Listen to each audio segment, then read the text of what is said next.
este momento se encuentra todo dispuesto para que dé inicio la sesión ordinaria del Tribunal Constitucional de nuestro país con el análisis del asunto que previamente hemos comentado con ustedes y en este momento daremos paso para el inicio de la sesión.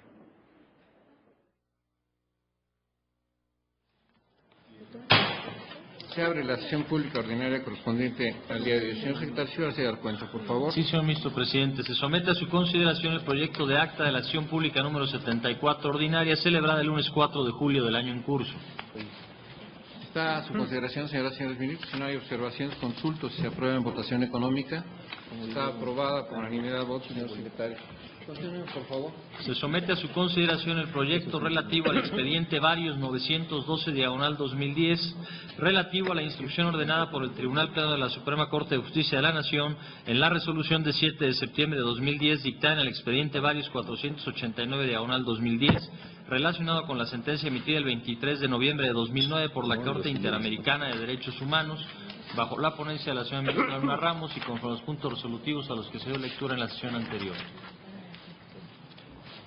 Gracias, señor secretario. Señoras y señores ministros, el día de ayer iniciamos la vista de este asunto y se han venido haciendo pronunciamientos y posicionamientos por parte de los señores ministros. Continuamos ahora con el análisis de precisamente la propuesta que hace la señora ministra con las observaciones y salvedades que ella misma ha hecho en relación a este considerando quinto, el cual continúa a su consideración.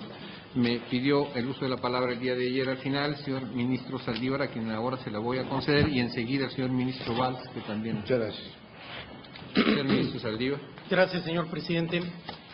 Señores y señores ministros, voy a fijar mi posición en esta parte del proyecto, de este tema tan relevante para el constitucionalismo mexicano, pero particularmente para la protección, defensa y desarrollo de los derechos humanos en nuestro país.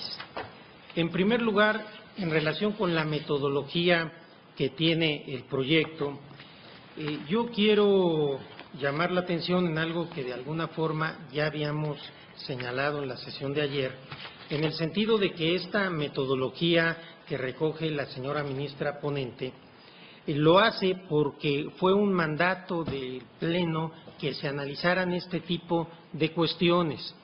Precisamente como en la ocasión anterior, en que, como ella nos indicaba, se analizó, se discutió durante 4 días un proyecto distinto, lo que se dijo en aquella ocasión es que el procedimiento por el que se había optado no daba para resolver estos problemas, pero que había que turnarse a otro ministro, no porque se discrepara en el fondo del asunto, que ni siquiera se llegó a discutir, sino para tener una vía válida, correcta, para desahogar este tipo de cuestiones. Y dado que no tenemos un procedimiento bien armado de recepción de derecho internacional y particularmente de sentencias de la Corte Interamericana de Derechos Humanos, es válido que este Tribunal Pleno establezca un procedimiento para analizar estos problemas. ¿Era lo más adecuado o no era lo más adecuado? ¿Habría que esperar algún asunto jurisdiccional para resolver los temas de fondo? Probablemente, pero lo cierto es que se tomó esta decisión y creo que no sería este el momento, por un lado, de retomar una discusión que ya quedó superada porque se decidió hacerlo a través de este mecanismo y por el otro lado, que se diera la imagen que se sigue difiriendo el pronunciamiento de esta Suprema Corte sobre temas que son de la mayor relevancia y urgencia. De tal suerte que yo felicito a la señora ministra Luna Ramos por haber hecho este esfuerzo metodológico de tratar de responder a las inquietudes del Tribunal Pleno. Podremos estar o no de acuerdo con el fondo, pero la metodología creo que responde con creces lo que nosotros como Tribunal Pleno le mandamos a hacer a la ponente. Por otro lado, quería hacer también un comentario sobre la cuestión de la formulación de tesis en el proyecto. Yo estimo que quizás no sea, más allá de la obligatoriedad, no sea lo más correcto analizar este asunto a través de tesis, sino permitir un desarrollo mucho más fino, mucho más detallado, y extenso. Estimo que quizás la idea de la ministra ponente fue establecer las tesis para facilitar la discusión, para centrar los temas de una manera mucho más correcta, mucho más sencilla, porque en un asunto tan complejo, con tantas aristas, muchas veces es difícil centrarnos en los puntos. Pero creo que si una vez votado el proyecto, en caso de que se votara de manera favorable, las tesis se dejan de hacer tesis, se desarrollan con lo que pues cada uno de los ministros vaya aportando, creo que sería mejor. Ahora, ¿cuál es la naturaleza de este procedimiento que nosotros mismos diseñamos? ¿Es un procedimiento meramente administrativo o es un procedimiento de índole jurisdiccional? Y se dice, ¿dónde están las partes? Y yo pregunto, ¿dónde están las partes en una contradicción de tesis? Y también es una función jurisdiccional. Estamos hablando del cumplimiento de una sentencia internacional. Me parece que esto le da carácter jurisdiccional. Estamos hablando de cuál va a ser la obligatoriedad de las sentencias, de la jurisprudencia, en su caso si habrá o no control de convencionalidad, en su caso cuál va a ser la interpretación o no del Código Militar. Esto para mí tiene una naturaleza eminentemente jurisdiccional, no en un sentido tradicional y clásico de conflicto entre dos partes y un tercero que resuelve, sino en la naturaleza de decir el derecho de carácter obligatorio y máxime reitero cuando estamos fijando parámetros nuevos y la ejecución de una sentencia de naturaleza internacional. Entonces, las premisas que a mí me parecen sobre las que debemos partir es que efectivamente la metodología es adecuada y a través de la metodología que nosotros mismos decidimos, establecimos que íbamos a ver estos asuntos.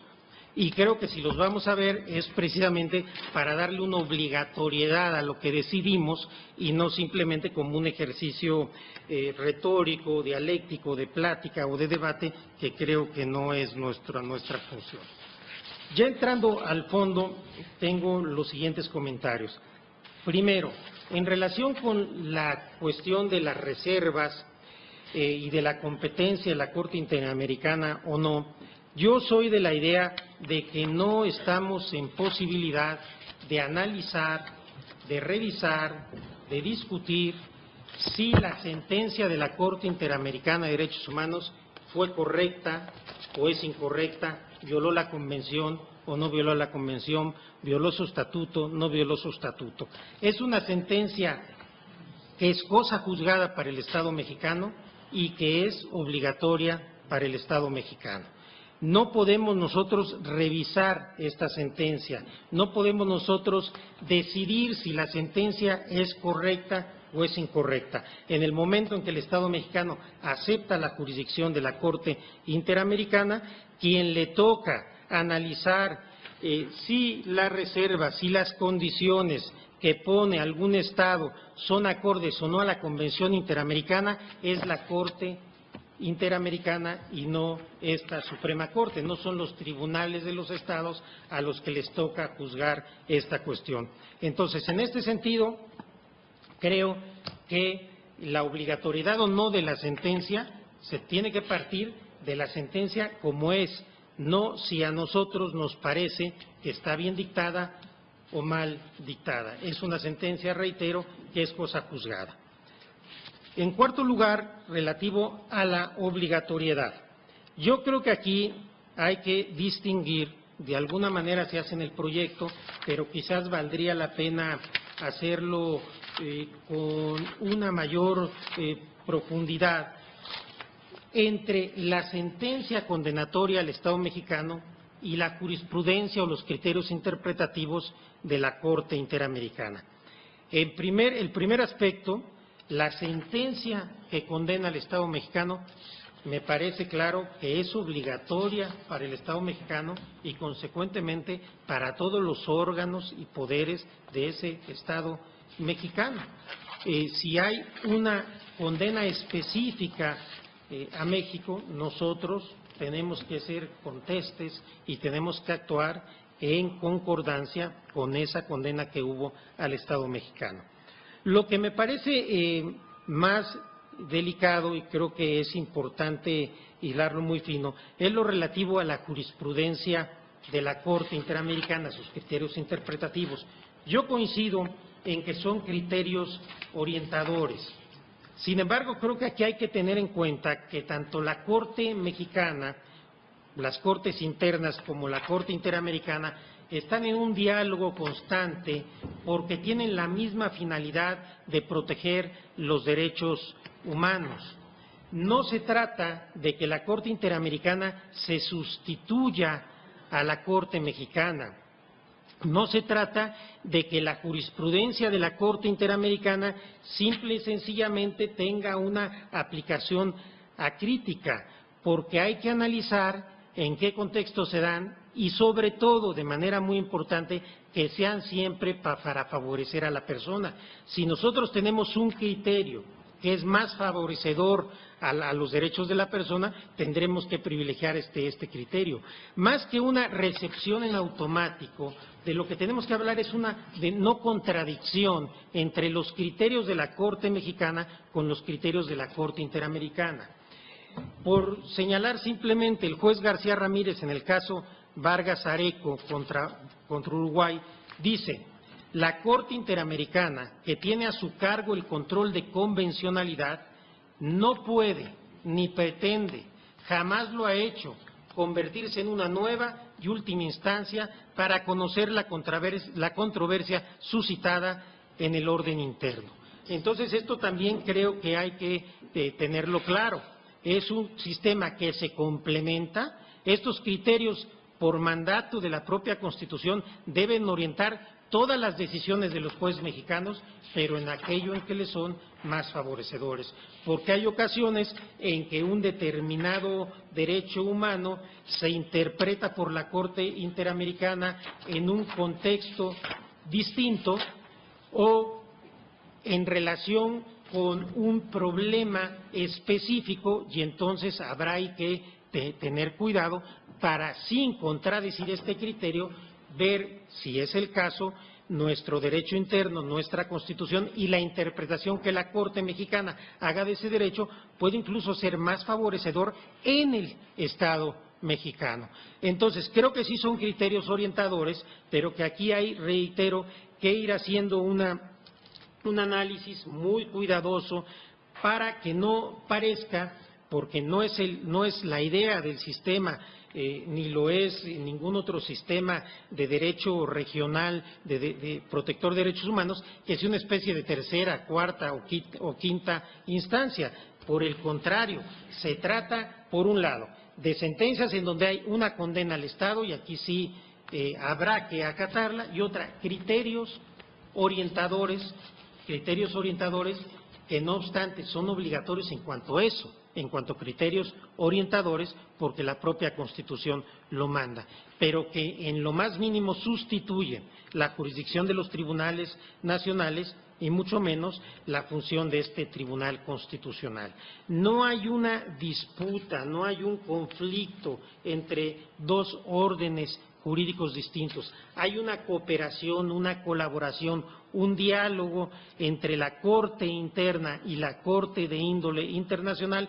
¿Por qué? Porque en este tema ambas tienen la misma función, que es la mayor protección de los derechos humanos. Y toda vez que la Convención Interamericana es derecho interno de fuente internacional con un grado ahora muy importante como referente de validez de todos los actos y leyes del Estado mexicano, exceptuando la propia Constitución, nos obliga a nosotros también a su aplicación y, en este caso, preferir la interpretación que de esa convención hace el órgano jurisdiccional autorizado para ello. En este sentido, señor presidente, yo con estos matices, pero estoy de acuerdo con el sentido del proyecto. Gracias, presidente. A usted, señor ministro Saldívar. Señor ministro Vargas. Muchas gracias, señor presidente. Derivado del debate que tuvo lugar el día de ayer en relación con el asunto que nos ocupa, considero necesario centrar la discusión en lo que constituye el primer punto materia de la consulta, aquel que se denomina en la misma análisis de la configuración de alguna de las salvedades a las cuales se condicionó el reconocimiento de la competencia contenciosa de la Corte Interamericana de Derechos Humanos. Por lo que, en esta ocasión, fijaré mi posición sobre este particular. En primer lugar, coincido en la necesidad de que, en atención a lo resuelto por este Tribunal Pleno respecto de la obligatoriedad en el cumplimiento de la sentencia dictada por la Corte Interamericana en el caso que nos ocupa, la consulta resuelva este primer punto a efecto de que en adelante se reconozca sin condiciones la obligatoriedad de las sentencias emitidas por la Corte Interamericana en todos aquellos casos en los que el Estado mexicano sea parte, máxime si a la fecha, como tengo entendido, existen otras sentencias dictadas por dicha Corte que deberán ser cumplidas. De esta forma, manifiesto que comparto el sentido de la consulta en cuanto concluye que en el caso no se configura alguna de las salvedades planteadas por el Estado mexicano en la declaración para el reconocimiento de la competencia contenciosa de la Corte Interamericana de Derechos Humanos, publicada en el Diario Oficial el 24 de febrero de 1999, puesto que, por un lado, no se está en presencia de un caso relacionado con el artículo 33 constitucional, expulsión de extranjeros, y por otro, tampoco se está frente a una aplicación retroactiva del reconocimiento de dicha competencia contenciosa por tratarse de hechos constitutivos del delito de desaparición forzada de personas, delito de ejecución permanente o continua, que habiendo iniciado antes de su vigencia, continúan consumándose durante ella.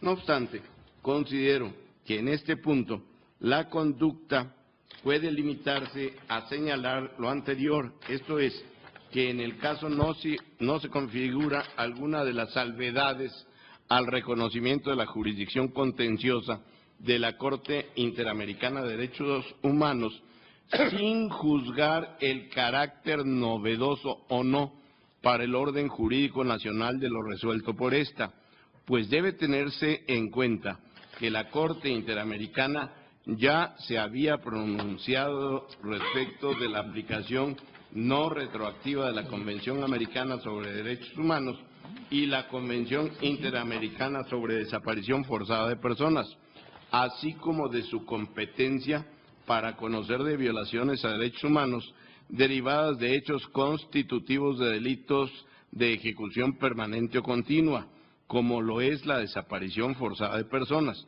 incluso con anterioridad a lo resuelto por esta Suprema Corte en la controversia constitucional 33/2002. Además de que lo determinado por la Corte Interamericana a este respecto solo tuvo por objeto desestimar la excepción opuesta por el Estado mexicano en torno a su incompetencia para conocer del caso derivado de la fecha de depósito del instrumento de adhesión de México a la Convención Interamericana sobre Desaparición Forzada de Personas, para lo cual aportó las razones y argumentos que consideró necesarios, basándose en casos anteriores en los que se habían opuesto excepciones de este tipo y haciendo notar al Estado mexicano que incluso este alto tribunal ya había reconocido la aplicación irretroactiva de la citada convención respecto de conductas típicas de este delito que, habiéndose iniciado antes de su vigencia, continuaran consumándose durante ella. Por lo anterior, sugiero simplemente, respetuosamente, señora ministra, matizar afirmaciones como las que se hacen a hojas 70 y 71 del proyecto, en el sentido de que, entre comillas, lo resuelto por dicha Corte, la Interamericana, tampoco configura un novedoso criterio interpretativo en el derecho interno, porque si bien dicho tribunal, en ejercicio de su potestad exclusiva para determinar en cada caso su propia competencia, desestimó las excepciones que le hicieron valer por la época en que incurrieron los hechos. Adoptó incluso como soporte de su argumentación un fragmento, el párrafo 31, de la jurisprudencia 49/2004 del Pleno de esta Suprema Corte, y que en este aspecto la sentencia que se examina nada aporta de nuevo a la protección de los derechos humanos que el orden jurídico interno no hubiera ya reconocido con anterioridad. Hasta ahí por el momento, señor presidente. Muchas gracias. A usted, señor ministro Valls. Me pide el uso de la palabra el señor ministro Franco, después el ministro Aguirre Anguiano. Gracias, señor presidente. Como ya se ha mencionado por varios de los señores ministros, nos encontramos ante una situación inédita, no solo por el tema en sí mismo, sino porque ha habido una reforma muy importante en materia de derechos humanos en el país, y menciono esto por lo que se ha señalado. En varias intervenciones se ha acudido a criterios previos que se han establecido por este Pleno en relación a jerarquía de tratados, en relación a temas vinculados, y yo me pronuncio porque todo esto evidentemente tendrá que ser materia de revisión de este Pleno a la luz del nuevo marco constitucional. No me voy a detener obviamente en esto, no es la materia, pero sí quiero deslindarme porque creo, y en lo particular yo que he sostenido en todas mis intervenciones desde que llegué a esta Suprema Corte de Justicia de la Nación, que nuestro límite es la Constitución. Hoy precisamente la Constitución nos obliga a revisar nuestros criterios, y estoy hablando en lo personal. Por supuesto que varios de los criterios que yo sostuve a la luz del marco constitucional que existía antes de la reforma, hoy estoy obligado a revisarlos. No me pronuncio, simplemente digo que todos estos criterios me parece que en su momento tendremos que volverlos a estudiar y pronunciarnos al respecto. Consecuentemente, creo que aquí tenemos que analizar el asunto que nos están presentando a la luz del nuevo marco constitucional. También me pronuncio, lo señalé en la ocasión anterior, que en mi opinión el tema que estamos resolviendo no es un tema administrativo. Yo hablé de materia jurisdiccional y lo confirmo, dije que escucharía argumentos, en realidad no he escuchado ninguno que cambie mi opinión y digo por qué. Evidentemente la función jurisdiccional la podemos entender de muy diversas formas. Si la reducimos exclusivamente al contradictorio, al contencioso, el asunto entre partes por un conflicto, evidentemente todo lo que no fuera en esas condiciones no sería jurisdiccional. Yo no participo de esta visión. Me parece que la labor jurisdiccional es mucho más amplia que esa, inclusive abarca situaciones como las que ya mencionó el ministro Saldívar, pero otras, en donde de lo que se trata es de definir el derecho. Y no estoy yéndome a una definición gramatical, estoy yendo a una definición funcional de la actividad jurisdiccional. Hay innumerables ocasiones en que los tribunales se pronuncian para definir una situación jurídica que habrá de tener impacto en el orden jurídico nacional. Y en mi opinión, no hay duda de que esto que estamos resolviendo es así. ¿Por qué? Porque involucra varias cuestiones. La primera, cuestiones de nuestra propia labor jurisdiccional y de nuestra competencia. Segundo, el reconocimiento del alcance que puede tener los tratados internacionales que ha firmado México, que involucran además el reconocimiento frente al orden jurídico nacional de la competencia que tiene un órgano jurisdiccional internacional como es la Corte Interamericana.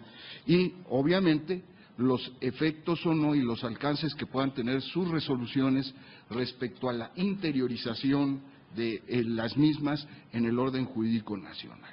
En este sentido, creo que se puede sostener que estamos realizando una función de materia jurisdiccional y no simplemente administrativa, en mi opinión. Respecto de la obligatoriedad, bueno, yo me pronuncié, yo pensé que este tema estaba resuelto en cuanto a la obligatoriedad de las sentencias. Yo me pronuncio porque las sentencias de la de la Corte Interamericana son obligatorias para el Estado mexicano y, por lo tanto, para todo su orden jurídico nacional al haberse así aceptado. En donde también tengo un matiz es en relación a los criterios. Los criterios sí considero, el ministro Saldívar los enunció como orientadores, me parece que puede ser una expresión adecuada, ¿no?, para que los tomemos en cuenta necesariamente. ¿Por qué digo esto? Digo esto porque yo parto de la base de la afirmación inicial de mi intervención. Esta Suprema Corte de Justicia de la Nación, por supuesto, tiene que partir de la base de que su límite y su base es la Constitución. Consecuentemente, yo sí creo que si eventualmente se sostuviera un criterio que pudiera pugnar con nuestra Constitución, entonces de ninguna manera podría ser obligatorio ese criterio para la Suprema Corte de Justicia de la Nación, puesto que por sobre el convenio que tenga o el tratado que tenga firmado, su principal obligación es estar a la Constitución Política de los Estados Unidos mexicanos. Consecuentemente, yo pienso que este es el principio que debe regir esto. Ahora, si no hay una, digamos, una situación de abierta contradicción con la Constitución, me parece que los criterios que se establezcan en las sentencias de la Corte Interamericana deben ser tomadas en cuenta por este tribunal y el resto del orden jurídico nacional, porque el Estado se ha sometido a ello. Y quiero simplemente, de manera ilustrativa, porque parece que esto pudiera ayudar, compartir con ustedes, seguramente lo conocen, la exposición de motivos del presidente de la República, del Ejecutivo, que presentó ya ante el Congreso de la Unión y que se está discutiendo en relación con el tema que nos atañe, porque me parece que es importante. Perdón, voy a leer algunos párrafos, pero creo que es ilustrativo. El otro tema, cito textualmente, página 4 de la iniciativa del Ejecutivo. En otro tema de gran trascendencia para el Estado mexicano es el cumplimiento de las resoluciones de la Corte Interamericana de Derechos Humanos. Es importante precisar que la libertad personal, la integridad física y la vida son los bienes más preciados en nuestra sociedad. Por ende, el Estado mexicano está obligado a promover y proteger el ejercicio de los derechos humanos de todo gobernado, sobre todo cuando son sus propios agentes quienes vulneran estos derechos. Debo precisar que esta iniciativa se presentó antes de que fuera aprobada y estuviera vigente la reforma constitucional en materia de derechos humanos. Prosigo con la lectura. La Corte Interamericana de Derechos Humanos, en el caso 12.511, Rosendo Radilla Pacheco versus Estados Unidos Mexicanos, emitió la resolución que notificó al Estado mexicano el 15 de diciembre de 2009, misma que fue publicada en el Diario Oficial de la Federación el 9 de febrero de 2010, por la cual ordenó al Estado mexicano a llevar a cabo las adecuaciones legislativas al artículo 57 del Código de Justicia Militar, con el objeto de armonizar la regulación en materia de jurisdicción mexicana a los estándares internacionales en los términos siguientes.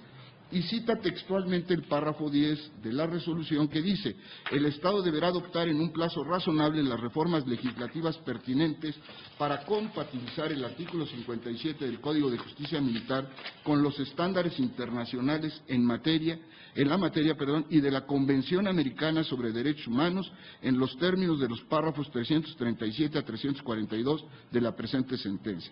A este respecto, es preciso advertir que el 3 de abril de 1982 el Estado mexicano depositó en la Secretaría General de Organizaciones de los Estados Americanos, OEA, el instrumento de ratificación de la Convención Americana sobre Derechos Humanos, suscrita en San José de Costa Rica el 22 de noviembre de 69, en virtud de la cual se crea el Sistema Interamericano de Protección de Derechos Humanos, Sistema Interamericano de Protección de los Derechos Humanos, mismo que está conformado por la Convención Interamericana de Derechos Humanos y la Corte Interamericana de Derechos Humanos.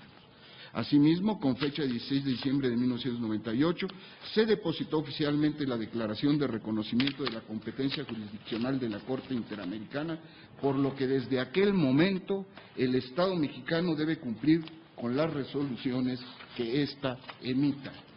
La vinculación de las resoluciones de la Corte Interamericana deriva de la suscripción de la Convención Americana sobre Derechos Humanos, la cual, conforme al artículo 133 constitucional, forma parte del derecho nacional. Cabe precisar que la propia Suprema Corte de Justicia de la Nación ha sostenido que los tratados internacionales son asumidos por el Estado mexicano en su conjunto y comprometen a todas sus autoridades frente a la comunidad internacional. Consecuentemente, la Corte Interamericana de Derechos Humanos señaló en la sentencia de mérito que el Estado mexicano debe asegurar la pronta sanción y entrada en vigor de las reformas respectivas de acuerdo con los procedimientos establecidos en el ordenamiento jurídico para ello. Dentro de las reformas contenidas en la presente iniciativa, se contempla la adecuación del artículo 57, fracción segunda, inciso A del Código de Justicia Militar, con objeto de fortalecer la efectiva protección de los derechos humanos en nuestro orden jurídico interno. Esta reforma tiene por objeto excluir de la jurisdicción militar los delitos de desaparición forzosa de personas, la tortura y la violación. Es decir, el Estado mexicano estará armonizando su legislación interna con lo previsto en la Convención Americana sobre Derechos Humanos, así como con la Convención Interamericana sobre Desaparición Forzada de Personas. La reforma propuesta atiende los argumentos señalados en la propia sentencia, repito, atiende los argumentos señalados en la propia sentencia de la Corte Interamericana de Derechos Humanos, sin que se vulnere el bien esencial que protege la jurisdicción militar. Consecuentemente, el propio Ejecutivo en su iniciativa y antes de la reforma, insisto, constitucional, reconoció la obligación del Estado mexicano de cumplir con esto y a la vez acepta las argumentaciones y está planteando la reforma que a su juicio cumple con la resolución de la Corte Interamericana. Yo no me voy a pronunciar al respecto, esta es la competencia del Ejecutivo y será la competencia del Legislativo quienes definan en qué forma cumplen con la sentencia y sus argumentaciones. Consecuentemente, me parece que esto va en la línea de razonamiento que hemos expuesto varios de los ministros de que las sentencias son obligatorias, las argumentaciones deben tomarse en cuenta para la definición de los criterios que en su momento pueda tomar este Tribunal Constitucional frente ya a las situaciones concretas. Por lo tanto, con estas consideraciones, yo estoy de acuerdo en esencia con el sentido del proyecto que nos presenta la ministra y como lo hemos dicho, la tesis inclusive ni siquiera la menciono porque considero que no fue más que una forma orientadora para señalar el criterio que pudiéramos adoptar. Gracias. A usted, señor ministro Franco. Señor ministro Aguirre. Gracias, señor presidente. Telón de fondo. Casi estoy de acuerdo con todo lo que han afirmado mis compañeros que me han precedido en el uso de la palabra. Decía el señor ministro Saldívar, es reprobable la retórica, lo estoy fraseando. Yo digo, sí, es totalmente cierto, en nuestras discusiones la retórica puede resultar casi ofensiva o a veces sin el casi. No ayuda a elucidar problemas jurídicos, sino al engolosamiento de las palabras y no sé a qué otros fines. Decía algo parecido a la dialéctica, ¿no? Pues yo no veo otro método que la argumentación, la contraargumentación, la prueba y la contraprueba para hacer un debate y tratar de buscar la verdad colegiada. Afirmaba que el doctor García Ramírez decía que los tribunales internacionales no son una tercera instancia. Afirmo lo dicho por el ministro Saldívar y por el doctor García Ramírez, y por una simple y sencilla razón. Los individuos en lo personal, bien sean personas físicas o morales, no son respecto a la Organización de Estados Americanos, respecto al Estatuto de la Corte Internacional de Justicia. Estoy hablando de la ONU. A la Corte Interamericana de Derechos Humanos. No son individuos de derecho internacional, lo son los estados. ¿Y qué pasa con la víctima, con el sujeto paciente de alguna violación a derecho humano? Pues es representada por la Comisión, que sí es sujeto de derecho internacional. Por esa razón, pues es claro que no puede resultar una tercera instancia para individuo alguno, persona física o moral. Ahora bien, ¿quiénes son los sujetos de derecho internacional? Pues para empezar yo diría la ONU, la OEA y los organismos derivados de ello con personalidad jurídica propia. Son sujetos de derecho internacional. ¿En dónde está la Corte Interamericana de Derechos Humanos? Pues claro que situada como organismo de derecho internacional, como sujeto de derecho internacional. Hasta ahí mi discurso en este sentido. El artículo 36.3 del Estatuto de la Corte Internacional de Justicia dispone lo siguiente. La competencia de la Corte, dice el artículo 36, se extiende a todos los litigios que las partes le sometan y a todos los asuntos especialmente previstos en la Carta de las Naciones Unidas o en los tratados y convenciones vigentes. 2. Los Estados partes en el presente estatuto podrán declarar en cualquier momento que reconocen como obligatoria ipso facto y sin convenio especial respecto a cualquier otro Estado que acepte la misma obligación, la jurisdicción de la Corte en todas las controversias de orden jurídico que versen sobre a. la interpretación de un tratado, b. cualquier cuestión de derecho internacional, c. la existencia de todo hecho que si fuera establecido constituiría violación de una obligación internacional, d. la naturaleza o extensión de la reparación que ha de hacerse por el quebrantamiento de una obligación internacional. 3. La declaración a que se refiere este artículo podrá hacerse incondicionalmente o bajo condición de reciprocidad por parte de varios o determinados estados o por determinado tiempo. México, cuando reconoció la jurisdicción de la Corte Internacional de Justicia, de conformidad con el 36, párrafo segundo del Estatuto, dijo: para cualquier controversia de orden jurídico que pudiera suscitarse en lo futuro entre los Estados Unidos mexicanos y algún otro país por hechos posteriores a la presente declaración, el Gobierno de México reconoce como obligatorio ipso facto y sin necesidad de convenio especial la jurisdicción de la Corte Internacional de Justicia, de conformidad con el artículo 36, párrafo segundo del Estatuto de la misma, respecto a cualquier otro Estado que acepte igual obligación, es decir, a base de estricta reciprocidad. Esta declaración no es aplicable a aquellas controversias emanadas del asunto que, en opinión del Gobierno de México, sean de la jurisdicción interna de los Estados Unidos mexicanos.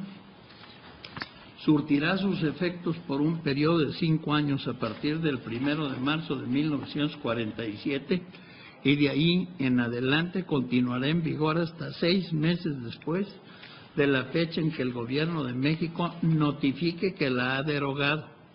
Nunca ha sucedido esto.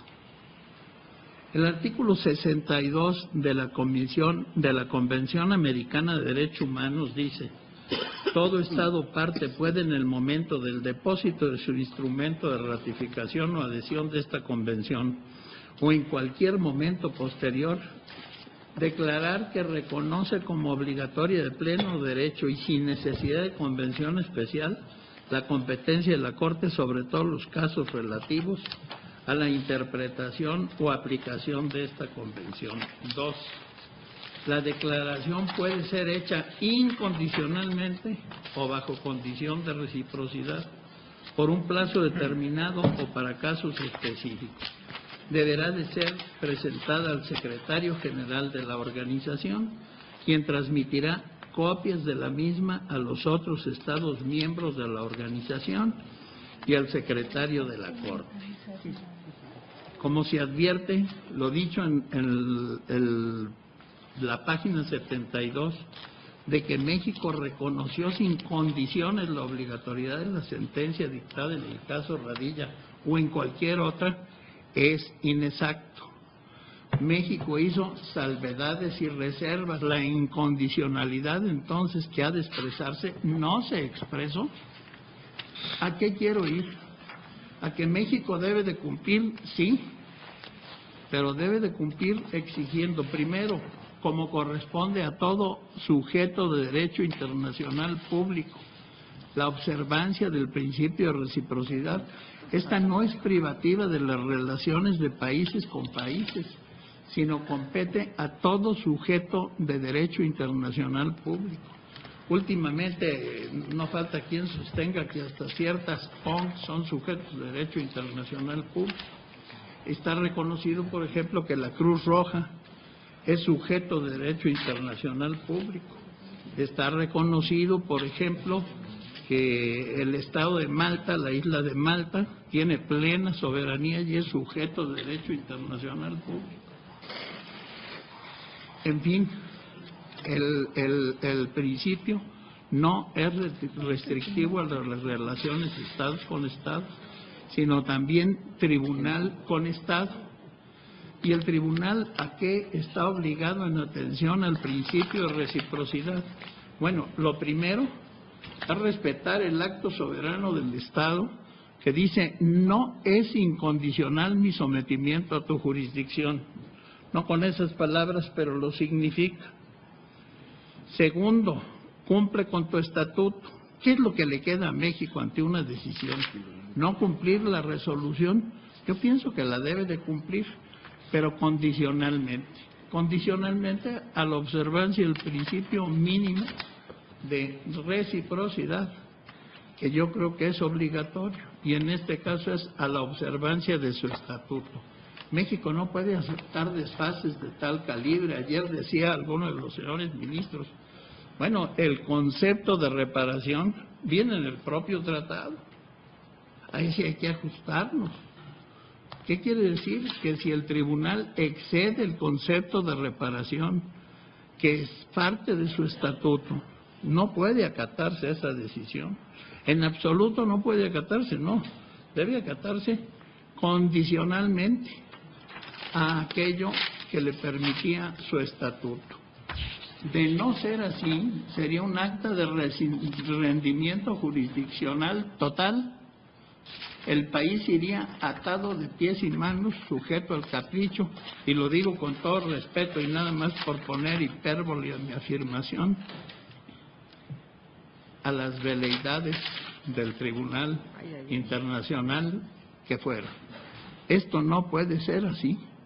La soberanía del país es algo a lo que no se ha claudicado. Por esa razón no puedo estar conforme solamente con algunas de las afirmaciones que han hecho mis compañeros. ¿Qué se decía? Por último, este acto es jurisdiccional. No, yo pretendo que es un acto judicial. Esto no tiene vuelta de hoja. La Suprema Corte desarrolla actos judiciales no jurisdiccionales bastantes. Para mí la jurisdicción es la facultad de resolver con fuerza vinculativa para los contradictores una situación jurídica que esté en entredicho y de la que se reclame al Estado la impartición de justicia. Fuera de esto no hay jurisdicción. Habrá, desde luego, judicialización, pero no jurisdicción. Es mi punto de vista. Gracias. Gracias, señor ministro Aguirre. Señora ministra Sánchez Cordero. Gracias, señor ministro presidente. Yo quiero hacer varias precisiones en relación a mi intervención el día de ayer y me voy a referir a lo que dijo el señor ministro Arturo Saldívar. Y en su caso, señores ministros, señora ministra, haría un voto concurrente en ese sentido. A mí me parece que, desde luego, y lo que dijeron los señores ministros Franco y Saldívar, que definitivamente es de la mayor importancia este tema, por supuesto, para el derecho constitucional mexicano, para nuestra actuación cotidiana, y que lo tenemos que ver dentro del papel que juega el nuevo paradigma de los derechos humanos que a partir de la reforma que acaba de ser publicada. En relación a la obligatoriedad o no de la jurisprudencia, me parece que la ratio decidendi de un caso como este que estamos viendo de Rosendo Radilla Pacheco tiene un efecto vinculante, tal vez no como el precedente o como la jurisprudencia en los términos que conocemos o que la conocemos en nuestro sistema, sino que desde mi óptica personal adquiere un rango de obligatoriedad precisamente por el principio de no reiteración o de repetición de la conducta que se encuentra previsto como una de las formas de reparación, precisamente por eso. Y esta posición no niega, desde luego, el carácter de las consideraciones de la sentencia, ni mucho menos desconoce la posibilidad de que se emitan criterios al respecto, tanto por este alto tribunal como por la Corte Interamericana de Derechos Humanos. En relación a lo que decía el señor ministro Saldívar, del control de la convencionalidad, la señora ministra, muy atinadamente en su página 135, reproduce precisamente el contenido del párrafo 339 de la sentencia materia de la consulta y que establece lo siguiente en relación al control de convencionalidad ex oficio y que establece lo siguiente. En relación con las prácticas judiciales, este tribunal ha establecido en su jurisprudencia que es consciente de que los jueces y tribunales internos están obligados al imperio de la ley y por ello están obligados a aplicar las disposiciones vigentes en el ordenamiento jurídico. Pero cuando un Estado ha ratificado un tratado internacional como la Convención Americana, sus jueces, como parte del aparato del Estado, también están sometidos a ella, lo que les obliga a velar porque los efectos de las disposiciones de la Convención no se vean mermados por la aplicación de las leyes contrarias a su objeto y fin, que desde un inicio carecen de efectos jurídicos. En otras palabras, el Poder Judicial debe ejercer un control de convencionalidad ex oficio entre las normas internas y la Convención Americana, evidentemente en el marco de sus respectivas competencias y de las regulaciones procesales correspondientes. En esta tarea, el Poder Judicial debe tener en cuenta no solamente el tratado, sino también la interpretación que del mismo ha hecho la Corte Interamericana, intérprete última de la Convención Americana. Nos dice la señora ministra muy atinadamente que de esta anterior decisión, de este párrafo 339 de la sentencia, que es materia de esta consulta, se deducen 4 obligaciones esenciales a cargo de los tribunales nacionales. La primera, someter sus decisiones a la observancia de la Convención Americana sobre Derechos Humanos. La segunda, velar porque los efectos de las disposiciones de la Convención Americana sobre Derechos Humanos no se vean mermados por la aplicación de leyes contrarias a su objeto y a su fin.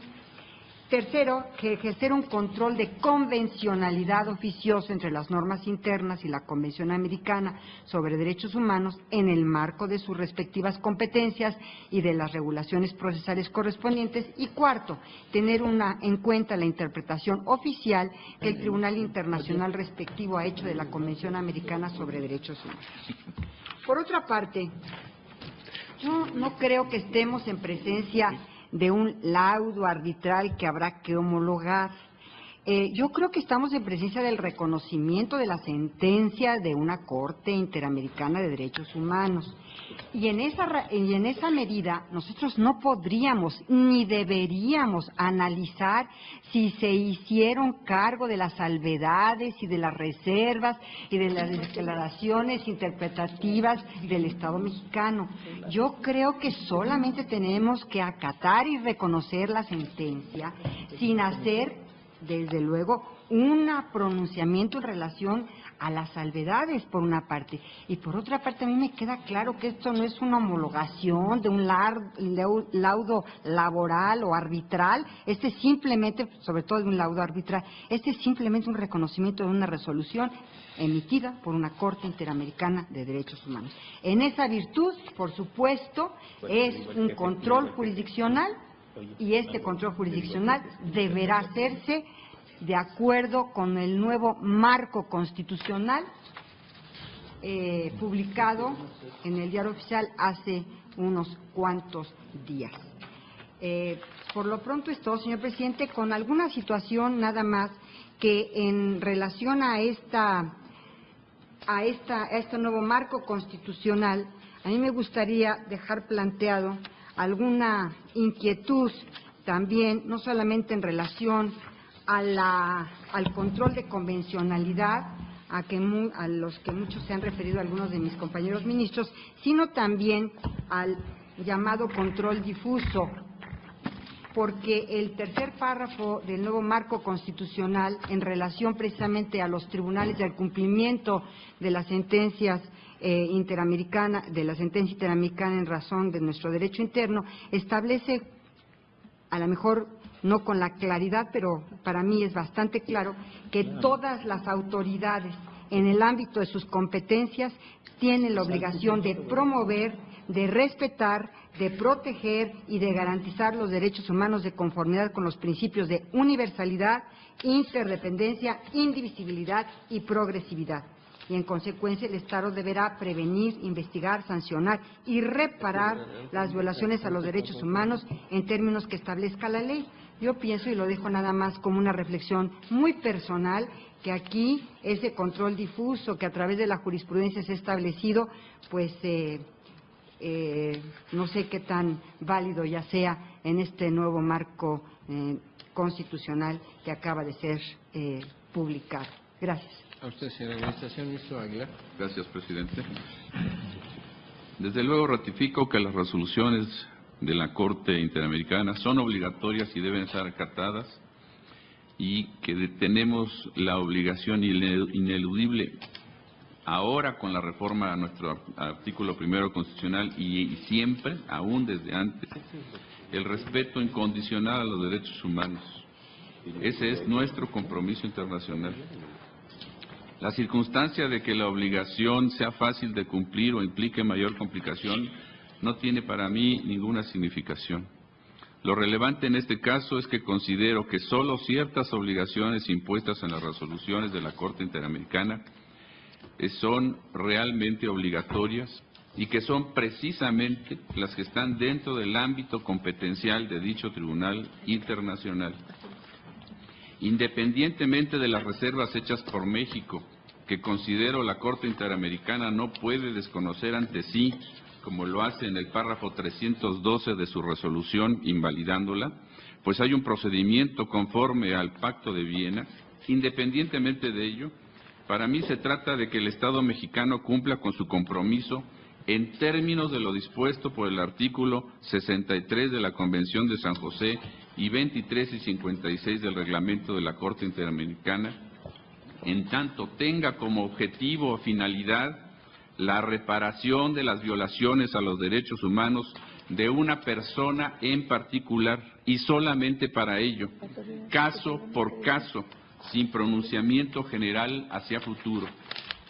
Pues no es un asunto menor que la Corte Interamericana quiere ir más allá de sus facultades, estableciendo obligaciones al Estado mexicano que exceden la reparación individualizada a la que debe limitarse, ordenando conductas cuyo cumplimiento tienen efectos generales en el propio Estado. Así, la Corte Interamericana será la que decida por sí y ante sí cuándo y en qué forma debe modificarse la legislación del país, como lo dice en los puntos 10 y 11 de su resolución. Será la que determine la forma y amplitud de la interpretación jurisdiccional a cargo del máximo tribunal de la República, como lo pide en el punto 12 de la resolución, y no como criterios orientadores, sino obligatorios, pues no estamos ante una recomendación, sino ante el cumplimiento vinculatorio de una sentencia. La Corte Interamericana será entonces la que determine que no se acate lo dispuesto por el artículo 13 de nuestra Constitución o se haga conforme a su parecer. Será la que determine las actividades académicas que corresponden al Consejo de la Judicatura Federal y al Instituto de la Judicatura correspondiente. Será entonces esta Corte Interamericana la autoridad suprema por encima de las instituciones nacionales, la que dicte la política pública del Estado mexicano. Por ello, no puedo estar de acuerdo si la obligación, por mínima que parezca, no está dirigida únicamente a satisfacer la reparación individual que exige la propia Convención, que en este caso consiste en reparar las violaciones a los derechos humanos de don Rosendo Radilla Pacheco, tales como la conclusión de los procesos penales por la desaparición de él, continuar con la búsqueda de esta persona, realizar un acto público de reconocimiento de responsabilidad por este caso, realizar una semblanza del afectado, proporcionar apoyo psicológico a las víctimas de este caso y pagar las indemnizaciones correspondientes. Obligaciones estas que deben cumplirse sin duda, que además no requieren de la intervención del Poder Judicial de la Federación. Por ello, las obligaciones pretendidamente impuestas por la resolución al Poder Judicial no están dentro de las atribuciones que corresponden a la Corte Interamericana en términos del artículo 63 de la Convención Americana sobre Derechos Humanos, Pacto de San José, y por ello mi voto es en contra, pero determinando siempre con claridad que estoy a favor de la obligatoriedad de las sentencias en los términos que he señalado y conforme a la convención que le da origen. Gracias, señor presidente. Gracias, señor ministro Aguilar. El señor ministro Ortiz Menegüeta, después el ministro Cosío. Gracias, señor presidente. La pregunta oral que nos hacemos la hemos centrado en expresar si es obligatoria la sentencia de la Corte Interamericana de Derechos Humanos, pero hay que desdoblarla. Para el Estado mexicano, desde luego que sí.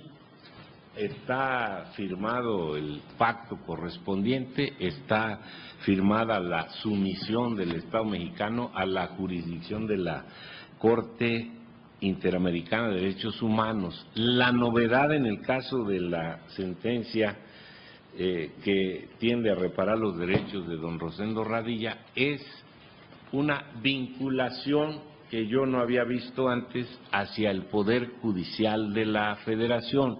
No directamente, es decir, la sentencia está contra el Estado mexicano, pero impone obligaciones de cumplimiento a cada uno de los poderes federales que funcionan dentro de él.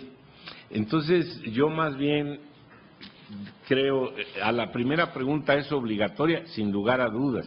¿Es obligatoria para el Poder Judicial Federal?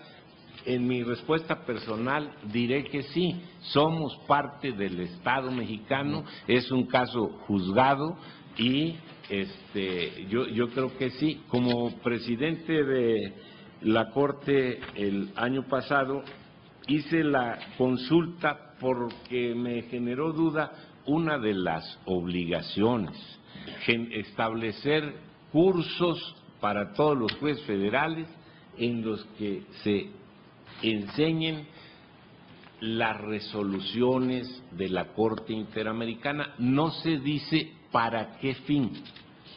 Mi preocupación es en qué sentido se van a organizar estos cursos.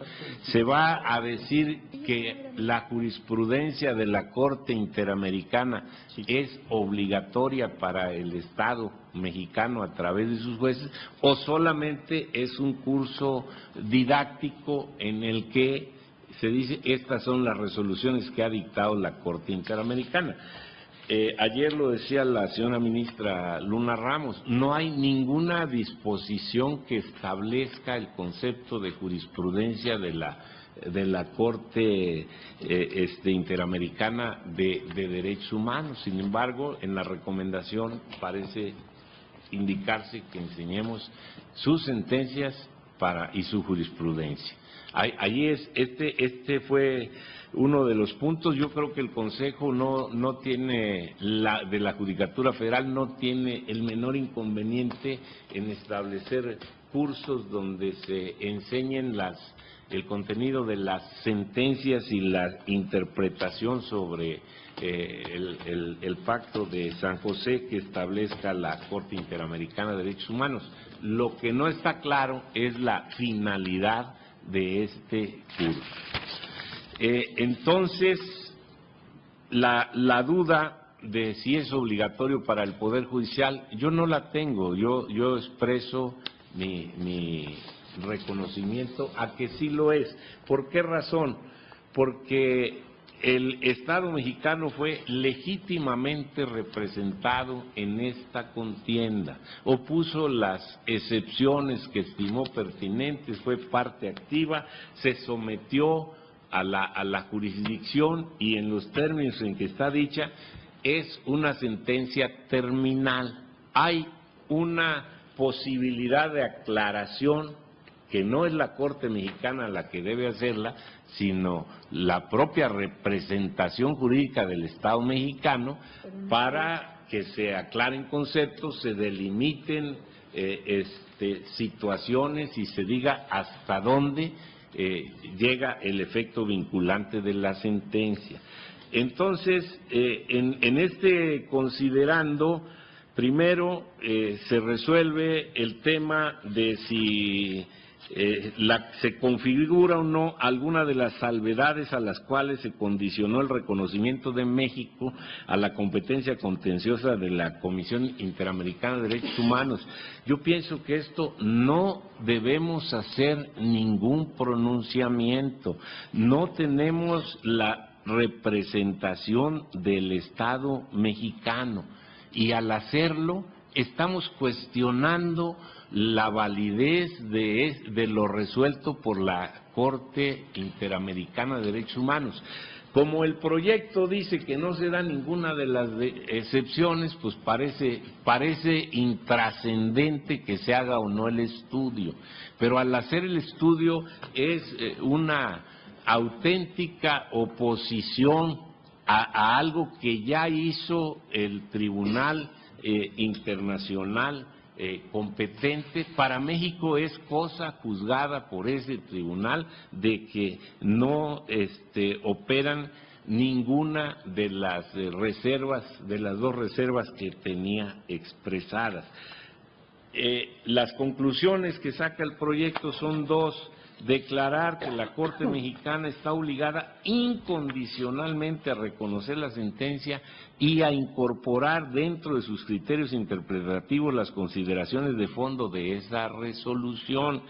Esto no se nos está pidiendo una declaración categórica en este sentido. Creo que basta decir la sentencia es obligatoria, menciona obligaciones directas al Poder Judicial de la Federación que deben atenderse.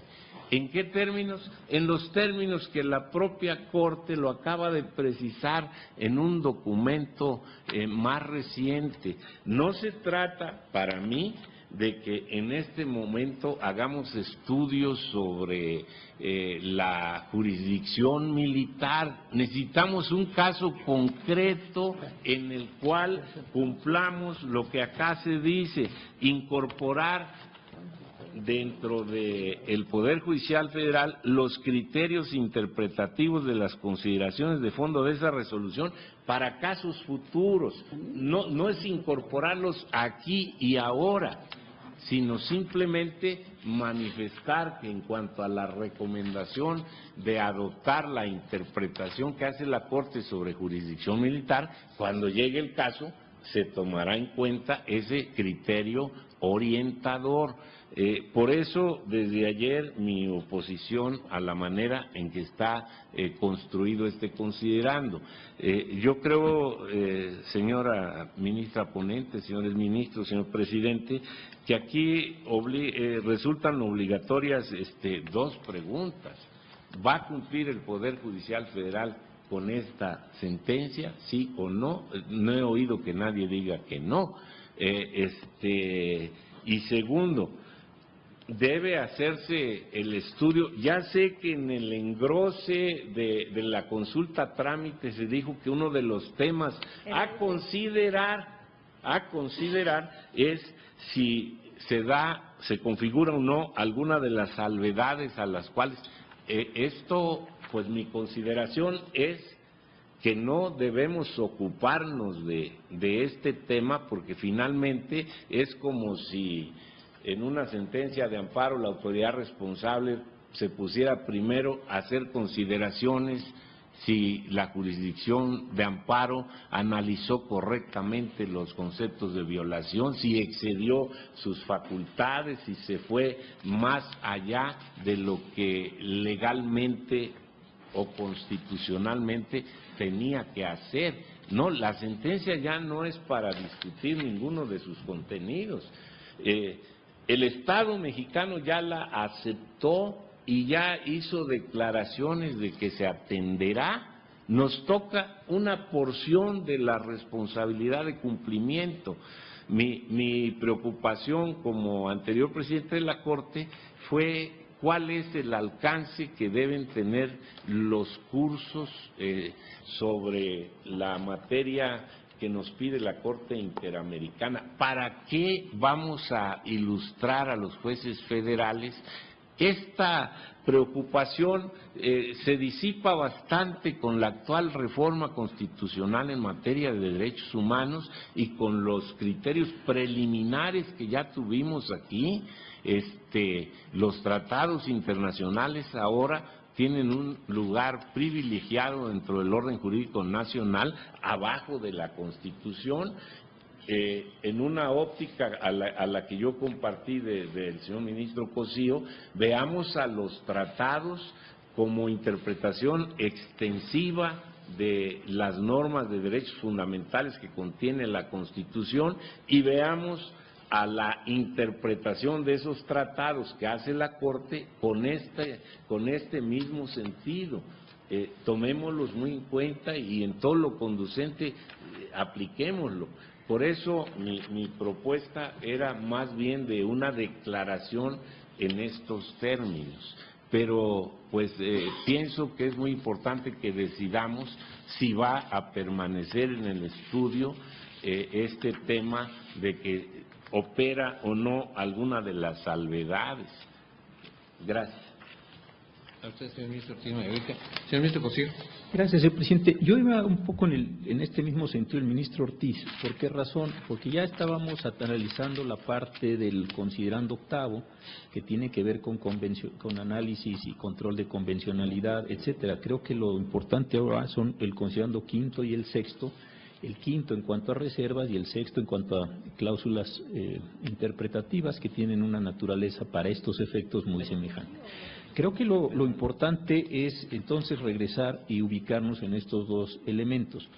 Por supuesto que yo estoy de acuerdo con lo que dice el ministro Ortiz, pero básicamente estoy de acuerdo con lo que él dice por todo lo que tiene de implícitas sus afirmaciones. El ministro Ortiz, y yo insisto, coincido en eso, considera que las sentencias se pueden cumplir. Ponía el caso interesante de la autoridad responsable frente a una sentencia amparo, donde no puede en ese mismo supuestos aceptar o abrir o discutir cuáles son los alcances de la competencia del órgano jurisdiccional que emitió una sentencia probablemente condenatoria en su parte, etcétera. Yo insisto, estoy de acuerdo con eso, pero me temo que el problema allí es todo lo que implícitamente está ya suponiendo la aceptación de ese mismo criterio. Yo, para reforzar estos puntos, también quiero tomar algo que él mismo decía. Lo primero que me parece que tenemos que entender es esto: el Estado mexicano aceptó en un acto soberano, del cual no nos corresponde a nosotros participar, nosotros ni somos jefe de Estado, ese es el presidente de la República en el sistema presidencial nuestro, ni tampoco participamos en la aprobación de tratados por vía de relaciones exteriores. Nosotros, en este sentido, simple y sencillamente somos parte de un Estado cuyas autoridades, insisto, las del Estado nacional, deciden someter a su país a una jurisdicción internacional. Lo que el Estado mexicano hace es ir a litigar a la Corte Interamericana, y litiga como cualquier parte. El Estado mexicano tuvo la oportunidad de formular sus excepciones, formuló 4, y básicamente son las excepciones que tienen que ver con estos temas que ahora estamos discutiendo. ¿Cuándo se firmó la convención? ¿Cuándo se aceptó la jurisdicción? ¿Cuándo se desapareció al señor Radilla? Ya apareció no el señor Radilla. Todos esos temas que aquí resultan sumamente interesantes son temas que están totalmente juzgados, como pueden ustedes verlo, a partir del parágrafo 14 de la sentencia que estamos analizando, en la parte de excepciones preliminares. El Estado mexicano litigó, no sé si litigó bien o litigó mal, eso no es un asunto para juzgarlo aquí, pero las autoridades competentes de nuestro país para realizar estas acciones lo hicieron a nombre del Estado mexicano. La Suprema Corte no participa, el Poder Judicial de la Federación, por superior que sea, por constitucional que sea, por tribunal constitucional que sea, con todo respeto, no participa del litigio. El Estado mexicano resiente las consecuencias de un buen o mal litigio por parte de los representantes del Estado mexicano. Al final de ese proceso se emitió una sentencia. En esa sentencia hubo condenas al Estado mexicano. No creo que sean condenas solo de reparación individualizada del señor Radilla y sus familiares. No compareció el señor Radilla en este mismo sentido. Compareció el Estado mexicano y en términos del artículo 63 de la Convención, las consecuencias por vía de reparaciones no se dan respecto al sujeto concreto. No fue a litigar el sujeto concreto un daño moral o sus familiares lo fueron a litigar. El Estado mexicano fue para que se determinara a partir del sistema interamericano, de la participación de la Comisión Interamericana y de los propios afectados en el nuevo modelo de reglamento que está en vigor a partir del 2009, que el Estado mexicano había incumplido con obligaciones internacionales de protección a los derechos humanos y por esa razón el Estado mexicano fue condenado. Insisto, tuvo defensas, audiencias, posibilidades de litigio y el Estado mexicano no juzgo su defensa ni sus alegatos, ni juzgo cómo hizo ese proceso, pero falló. Cuando el Estado mexicano ganó en el caso Arena en la Corte Internacional en La Haya, nos pareció muy bien a todos los mexicanos o a muchos mexicanos que nuestro Estado Nacional fuera y defendiera a nuestros compatriotas que estaban condenados a pena de muerte en los Estados Unidos por violaciones al sistema consular. Fue el Estado mexicano el que fue a ese litigio y tuvo un éxito litigioso frente al gobierno de Estados Unidos. Pues es el mismo sistema y son las mismas consecuencias y es la misma interiorización en la que tiene que darse, tanto cuando se gana como cuando se pierde. Me parece que este es un principio de enorme importancia. En segundo lugar, si se presentaron estas excepciones fueron juzgadas, estas excepciones son cosa juzgada en una sentencia judicial, la pregunta de estos considerandos, tanto el quinto como el sexto, es si nosotros como órgano interno, subordinado en las relaciones exteriores a las determinaciones que se tomaron por los órganos competentes del Estado mexicano, podemos o no cuestionarlas, controvertirlas, simple y sencillamente determinarlos. Es decir, nosotros como Tribunal Nacional tenemos una competencia para cuestionar la competencia del órgano internacional. A mí me parece, y lo digo de verdad con el mayor respeto, curioso decir por un lado, estamos obligados a las sentencias, pero solo estamos obligados en la medida en que el órgano jurisdiccional que la emitió no se haya extralimitado en sus funciones.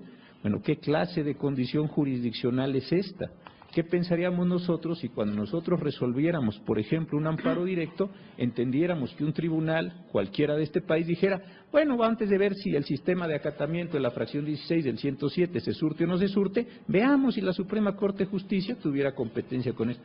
Sería un sistema jurisdiccional, por decirlo menos, pintoresco y peculiar. Creo que esto no se puede dar. O se acepta la jurisdicción, y eso no es responsabilidad de la Corte, fue el presidente de los Estados Unidos mexicanos y el Senado de la República los que determinaron esta condición. Hay una sentencia, las excepciones fueron analizadas, yo creo que en ese sentido, estoy hablando de la sentencia, la convencionalidad y todos estos temas vienen hasta el considerando octavo del proyecto de la señora ministra, eso después lo analizamos. Aquí simple y sencillamente es en este sentido. A mí de verdad me resulta muy difícil que nosotros podamos ahora abrir incidentes internos como órgano nacional cuestionando la competencia de un tribunal al que voluntariamente decidimos someternos en un acto soberanísimo, el más soberano de los actos, que fue someternos a una jurisdicción internacional. Creo yo que a eso es a lo que nos quisimos meter como Estado Nacional. En alguna de las participaciones se decía, un tribunal internacional o extranjero va a determinar las condiciones de la política pública en México. Pues desafortunadamente o afortunadamente, sí. Las sentencias que se emiten, no estoy hablando de la convencionalidad, las sentencias que se emiten surten efectos y ordenan, ajustan, etcétera, las condiciones de la vida nacional a partir de una determinación. Creo que esta idea de que somos absolutamente soberanos no se compadece con el reconocimiento que nuestro propio Estado y las autoridades competentes hicieron de una jurisdicción internacional. Entonces, en este sentido, yo estoy de acuerdo con el proyecto, me parece importante que dejáramos estos dos elementos, entiendo el sentido práctico de lo que plantea el ministro Ortiz Mayagoitia, pero yo sí prefiero que se quede. ¿Por qué? Porque en otro caso tenemos la petición de que se publique la resolución en el Semanario Judicial de la Federación, no en el Radilla, en otro.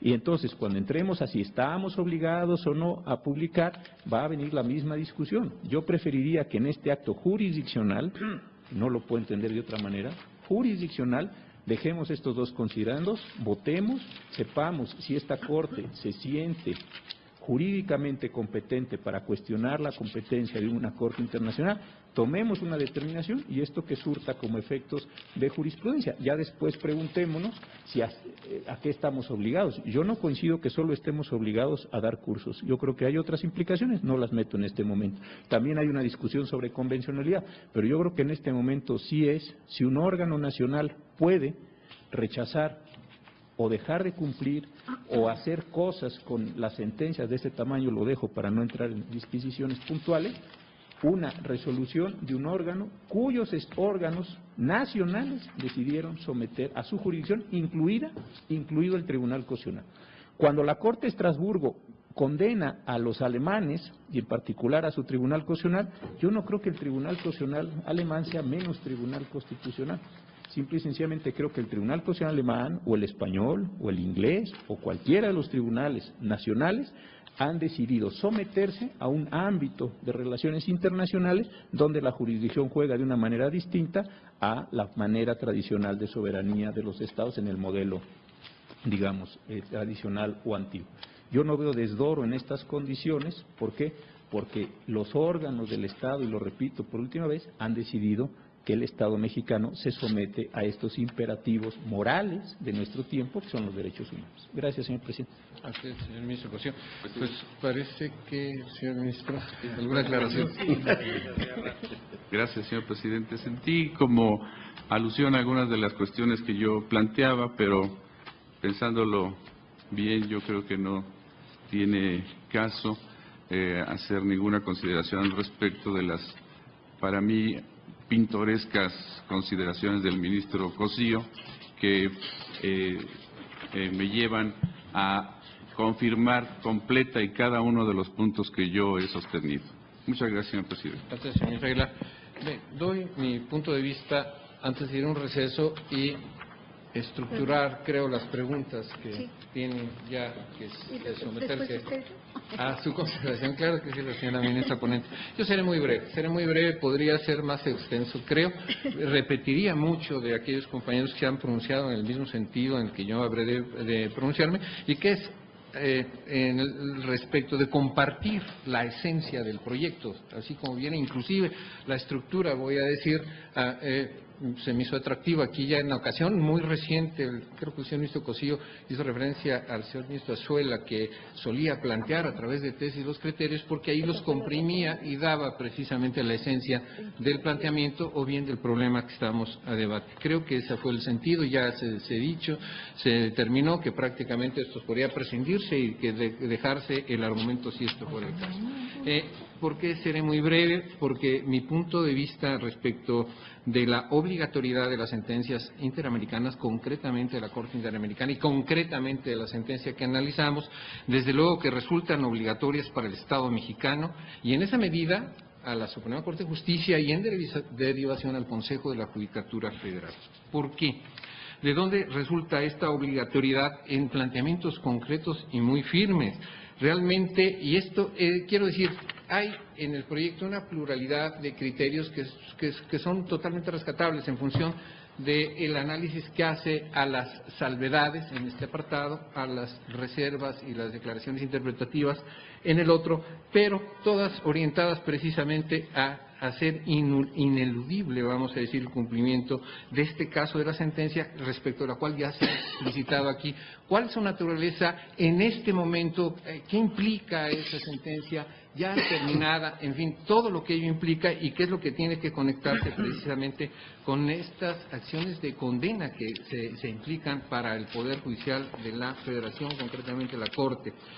Lo realmente importante, creo, es uno, los tratados internacionales obligan a su cumplimiento. Esto es indefectible. 2, México firmó y ratificó la Convención Interamericana de Derechos Humanos.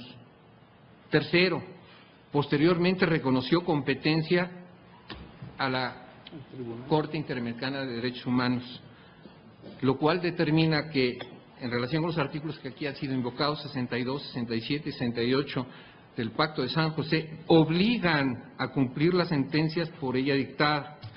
Así, en estricto sentido, desde mi punto de vista, esas sentencias, aquí se ha reconocido por todos, son obligatorias. El proyecto insiste en la reforma al artículo 1 de la Constitución reciente. Yo creo que eran en sí mismas obligatorias por esta naturaleza y por estos pactos celebrados desde antes. Ahora entran con una gran fuerza, con un gran ímpetu, desde luego, en tanto que determinan el voltear hacia los criterios interpretativos, a la jurisprudencia de aquellos, en el caso concreto de la Corte Interamericana, en tanto que son amplificadores de derechos humanos sin variar el sistema respecto al cual hemos dicho opera el artículo 1. Están presentes los ordenamientos nacionales y vienen de refuerzo, o volteamos a verlos en un control de convencionalidad. Hemos dicho, la Constitución lo dice, la exposición de motivos lo dice, no deroga, no inaplica, no, vienen a estar presentes en esta protección amplificadora. Este es el sentido que le da el proyecto, este es el sentido que le da esta obligatoriedad. Voy a un solo párrafo que creo que es muy claro del proyecto, donde dice: por tanto, a partir de lo ya resuelto por el Tribunal Internacional, resulta necesario fijar en el orden jurídico interno el correspondiente alcance de las normas relativas al reconocimiento de su competencia contenciosa, pues si el párrafo 2 del artículo 1 de la Constitución Federal ordena que los derechos humanos se interpreten de acuerdo con lo que ella establece y de conformidad con los tratados internacionales de la materia, favoreciendo en todo tiempo a las personas la protección más amplia, por mayoría de razón constituye una consecuencia necesaria de dicho fallo que esta Suprema Corte de Justicia de la Nación reconozca, aquí es algo en esta expresión donde han solicitado matices, sin condiciones, puede decirse, reconozca la obligatoriedad de la sentencia que se comenta e incorpore dentro de sus criterios interpretativos las consideraciones esenciales de fondo extraíbles de esa resolución para casos futuros. Aquí se decía caso a caso, sí, caso a caso habremos de verlos, porque se trata de una decisión en la que fue parte precisamente el Estado mexicano. Este es un párrafo del proyecto con el cual yo estoy totalmente de acuerdo y en ese sentido le manifiesto. Voy a decretar un receso para efecto de construir las 4 o 5 preguntas en relación con esto y enseguida, señora ministra, si no tiene inconveniente. Vamos a un receso.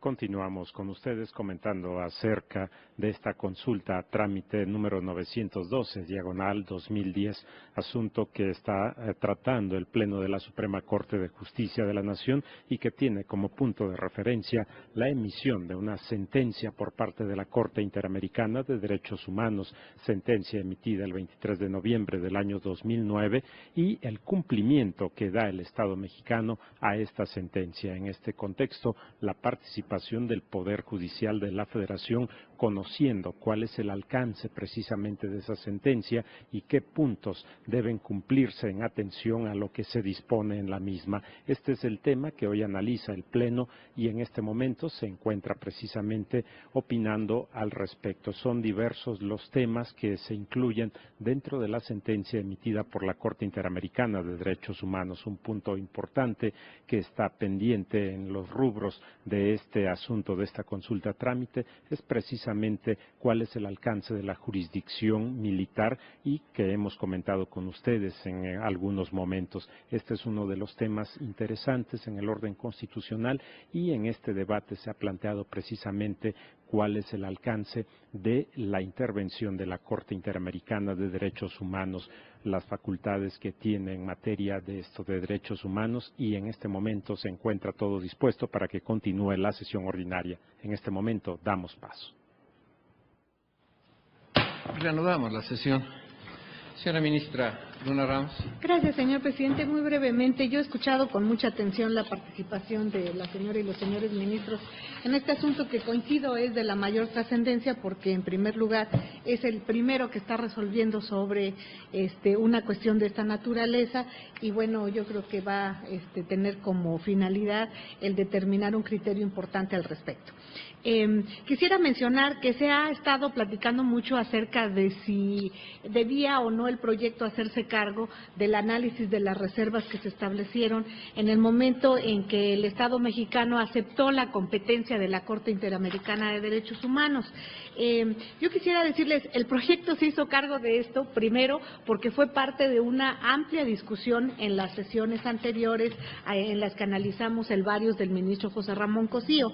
Entonces, esto dio lugar, desde luego, a que se interpretara. Y por otro lado, en lo personal, yo sí creo que un tribunal constitucional como el mexicano sí puede pronunciarse en este sentido sobre las reservas que el Estado mexicano haya hecho en un convenio internacional, porque si en algún momento se estuviera estableciendo la necesidad de cumplir una sentencia que chocara contra la Constitución, entonces cuando menos sí la Corte tiene la obligación, creo yo, de poner en conocimiento del representante del Estado mexicano de esta situación para que en todo caso tome las providencias necesarias o bien la denuncia del tratado correspondiente.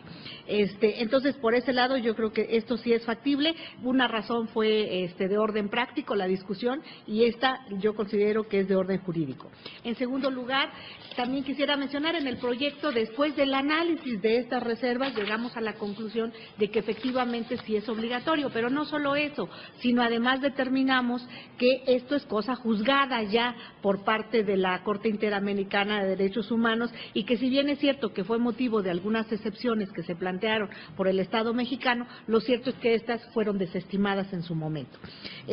Por otro lado, también quisiera mencionar que dentro del criterio que se está estableciendo ya en las tesis, que evidentemente no se van a presentar como tales, que en caso de que fueran aprobadas se desarrollará el criterio en el engrose correspondiente, lo que se proponía era la obligatoriedad, ya no de la sentencia, sino la obligatoriedad de los criterios que se están estableciendo para casos futuros. Aquí se ha hablado de esto por parte de algunos de los señores ministros y yo coincido con quienes han mencionado que al final de cuentas estos criterios pudieran resultar orientadores, más no obligatorios.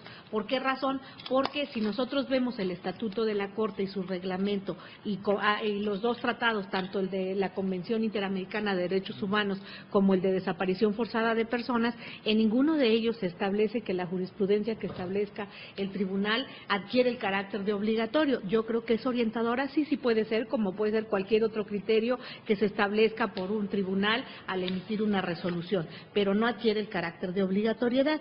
Entonces yo, desde el momento en que planteé la presentación de considerando, les dije que me apartaba de las tesis que en algún momento se proponían en este sentido. Y sobre esa base quisiera formular que sigo en la misma tesitura, señor presidente. Gracias. A usted, señora ministra ponente. Señoras y señores ministros, quiero insistir ante este Tribunal Pleno que estas determinaciones que mediante votaciones habremos de realizar enseguida, nos ha llevado en principio, a advertir que sí se han ido elaborando en la discusión desde el día de ayer, pues muchas preguntas en sí mismas, pero estas sobre lo expresado por cada uno de ustedes se han venido despejando o se han venido aclarando, o inclusive aquellos que hicieron en principio la salvedad o pregunta, la han dejado de lado en una expresión particular. Recuerdo, y así ha sido esta construcción que venimos haciendo de este importante asunto, que estas votaciones nos van a dar precisamente el criterio del Tribunal Pleno a efecto de desarrollarlo en el proyecto como lo ha ofrecido la señora ministra, desde luego tomando en cuenta y todo lo que puede rescatar maravillosamente su proyecto, pero es en ese sentido. Son votaciones diferenciadas en función de los temas que hemos estado también prescindiendo de algunos, sobre todo los formales, que se fueron superando en las discusiones y que en realidad ya casi no tienen ningún sentido, en tanto que fueron ya de manera uniforme dejados de lado. De esta suerte tengo 3 preguntas que someto a su consideración, que tratan de agrupar prácticamente los temas para la construcción del proyecto y que están relacionados en función de este considerando quinto, aunque este va a irradiar, por así decirlo, al proyecto en lo general, ya en su construcción. Primera pregunta. La primera pregunta es, y la someto a su consideración, a ver si están ustedes de acuerdo, es la siguiente. Frente a las sentencias condenatorias de la Corte Interamericana de Derechos Humanos, ¿se pueden revisar las salvedades, reservas y declaraciones interpretativas por parte de esta Suprema Corte de Justicia? ¿Están de acuerdo? Muy bien. ¿En responder esta pregunta? Sí, la pregunta. Con la pregunta, sí, claro. ¿Están de acuerdo con la pregunta? Señor secretario, tome una votación. Sí, señor ministro presidente. Señor ministro Aguirre. Sí, por razón de supremacía constitucional. Señor ministro Cosío Díaz. ¿No? Señor ministro Luna Ramos. Sí. Señor ministro Franco González Salas. Señor ministro Saldívar Lelo de la Rea. No. Señor ministro Pardo Rebolledo. No. Señor ministro Aguilar Morales. Sí. Señor ministro Valls Hernández. No. Señor ministro Sánchez Cordero. No. Señor ministro Ortiz Mayagoiti. No. Señor ministro presidente Silva Mesa. No. Señor ministro presidente, me permito informarle que es una mayoría de 8 votos en el sentido de que frente a las sentencias condenatorias de la Corte Interamericana de Derechos Humanos no es posible revisar las excepciones y salvedades o interpretaciones realizadas por el Estado mexicano. Es una determinación de este tribunal pleno para esa construcción. Segunda pregunta. Las sentencias condenatorias de la Corte Interamericana de Derechos Humanos son obligatorias para el Poder Judicial de la Federación en sus términos. Es la pregunta. ¿Están de acuerdo? Sí. Señor secretario. Señor ministro Aguirre Anguiano. No, porque no fue incondicional la aceptación de la jurisdicción del tribunal. Señor ministro Cosío. ¿Sí lo son? Señor ministro Luna Ramos. En este caso concreto, sí. En el caso concreto. Es en el caso concreto. Es en general. Es en general la pregunta, ¿no, Sí, presidente? en general sí. Señor ministro Franco González Salas. Sí, con la excepción que señalé cuando el Tribunal Constitucional considerara que se violenta la Constitución del Estado mexicano. Señor ministro Saldívar Lelo de la Rea. Sí. Señor ministro Pardo Rebolledo. Yo tengo que referirme al caso concreto. En este caso sí, porque hay obligaciones contenidas en las sentencias referidas al Poder Judicial de la Federación. Señor ministro Aguilar Morales. Son obligatorias, pero siempre condicionadas al pacto que le da origen y a nuestra supremacía constitucional.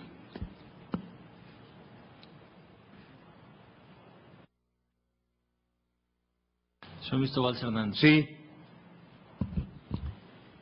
Señor ministro Sánchez Cordero. Sí son obligatorias en sus términos. Señor ministro Ortiz Mayagoiti. Sí son obligatorias. Señor ministro Silva Mesa. Sí son.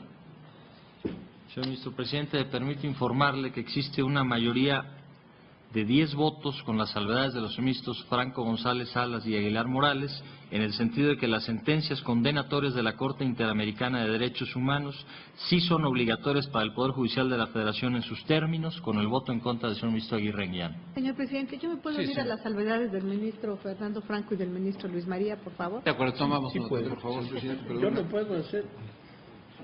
Yo lo puedo hacer igual, sí son obligatorias, pero condicionalmente, no en sus términos. Sí, Este es el punto. Señor presidente, yo preciso, mi reserva no es la misma que expresó el ministro Luis María Aguilar. Yo quiero que se haga constar en sus términos. Es decir, salvo que este Tribunal Constitucional estime que violenta la Constitución del Estado mexicano. sí se toma nota. entonces claro yo que sí, pero no en los términos de... Unanimidad de 11 con 4 salvedades. Eso. Con 4 salvedades. Con 4 salvedades. Unanimidad de 11. Sí, recuerdo ustedes que la importancia de estas determinaciones son en función del desarrollo. Tercera pregunta. Los criterios interpretativos contenidos en la jurisprudencia de la Corte Interamericana de Derechos Humanos son orientadores o son obligatorios para el Poder Judicial de la Federación. ¿Alguna duda? ¿Son orientadores o son obligatorios?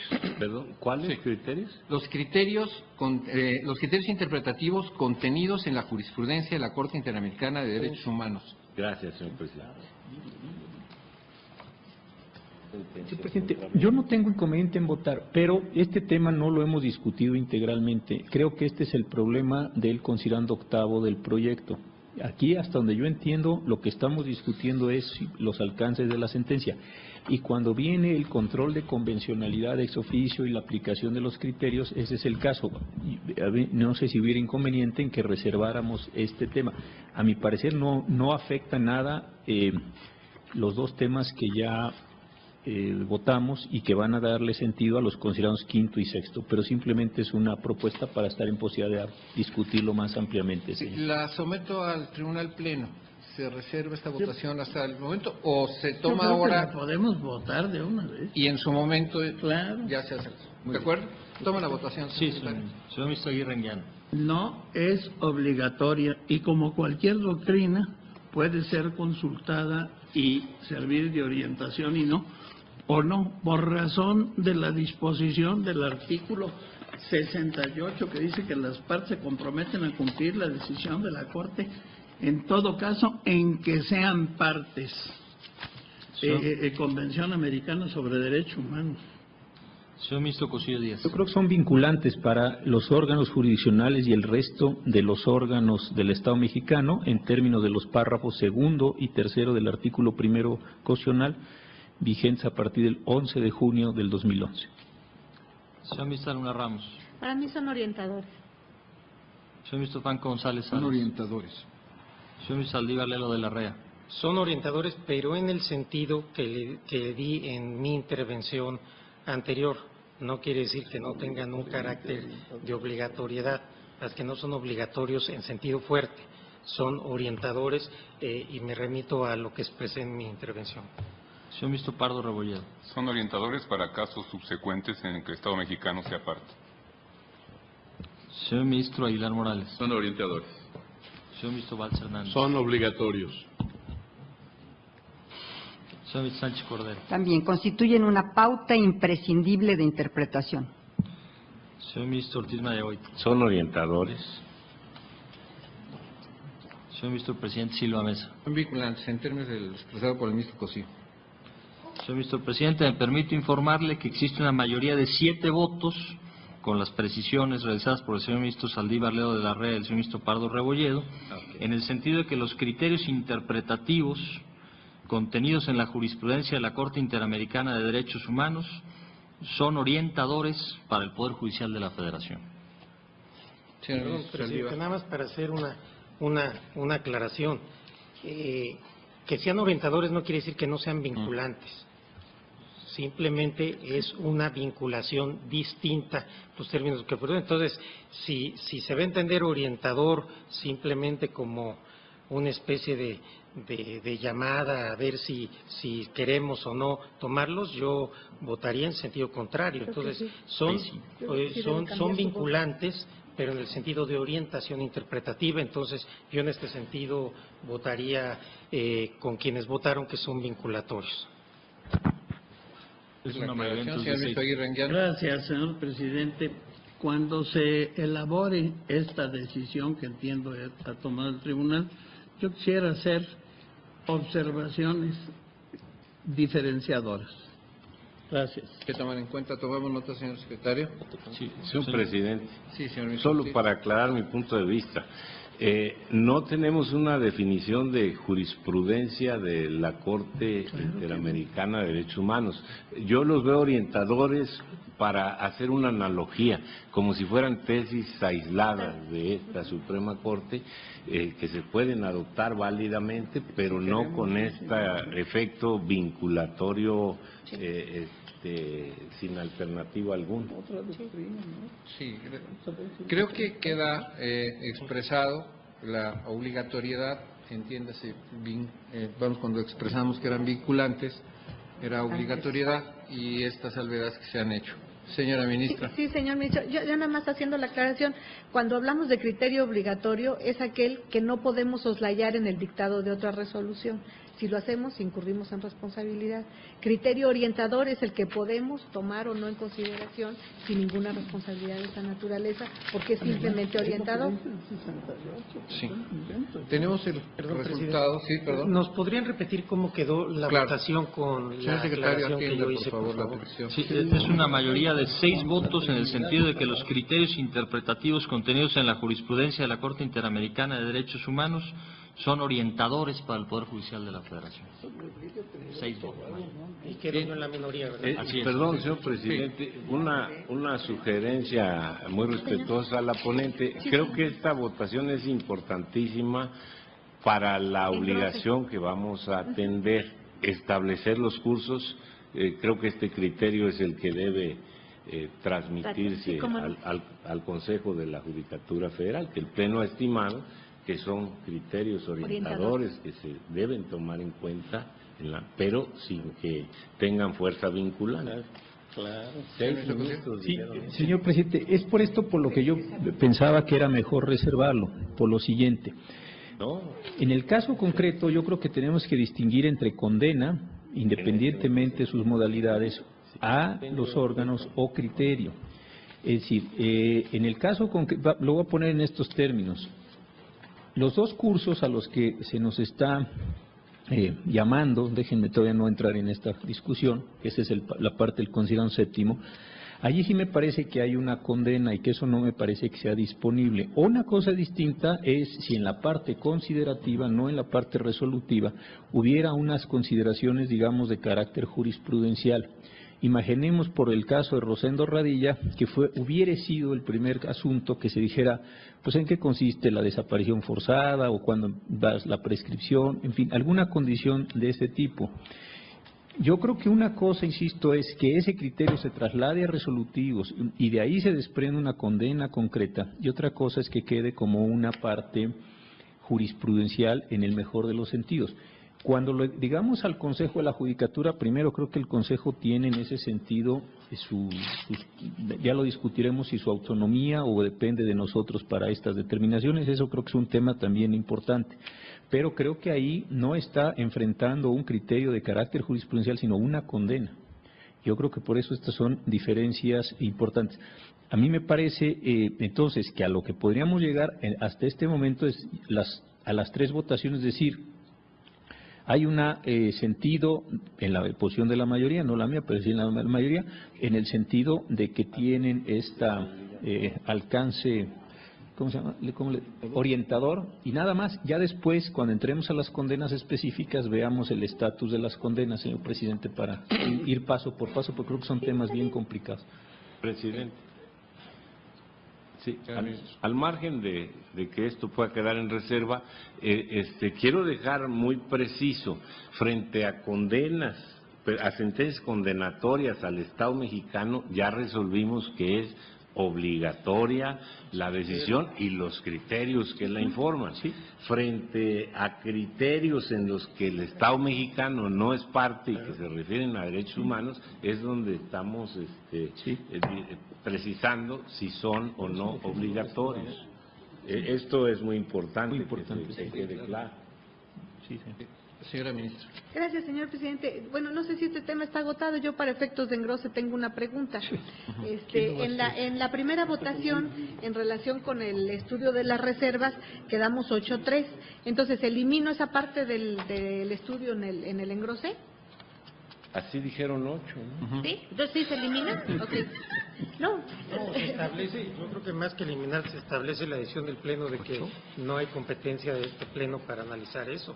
Porque si hay una decisión, creo que es importante que se sepa.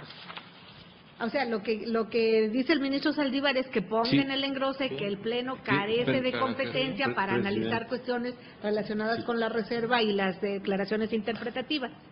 Creo que tiene mucha razón el señor ministro Saldívar, porque en el engrose a la consulta trámite se dijo que se tomaran en cuenta las reservas. Entonces, al tomar en cuenta las reservas, decimos, no es posible pronunciarnos si la sentencia bien o mal las eliminó, porque es cosa juzgada, ¿no? Perfecto. Señor ministro Pardo Rebolledo. Gracias, señor presidente. Bueno, antes de su comentario yo quisiera también precisar, en la votación donde se consultó si eran obligatorias las sentencias de la Corte Interamericana, yo establecí que en este caso sí, porque en este caso México fue parte y el Estado mexicano fue parte y resultó condenado. Entonces, yo en esa medida estimo que esta sentencia es obligatoria para el Estado mexicano. Y si de ahí se desprende alguna obligación en la que tenga injerencia esta Suprema Corte de Justicia o el Poder Judicial de la Federación en su conjunto, me parece que esa obligatoriedad también es para esta Corte o para el Poder Judicial en general. En la siguiente votación se cuestionó si los criterios de la Corte, de las sentencias de la Corte Interamericana eran obligatorios u orientadores. Yo lo interpreté para casos subsecuentes, ¿sí? Porque para el caso concreto me parece que la primera votación definió el tema, ¿no? Es obligatorio. Entonces, yo solamente quisiera reiterar mi criterio en ese sentido. Esta aclaración. Todas estas, insisto, son pertinentes en tanto que contenían la construcción realmente de la decisión. ¿De acuerdo? Presidente, claro. Sí, señor. Nada más en respecto de la primera pregunta, yo haré voto particular. Tomamos nota. Yo también. Se toma nota. Bien, voy a levantar la sesión. Vamos a continuar el próximo jueves con los temas que continúan. El sexto. El sexto. El sexto. El que corresponda, vamos a...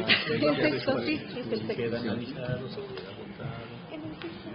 Los convoco pues a la que tendrá verificativo el próximo jueves en la hora de costumbre en este lugar. Se levanta la sesión.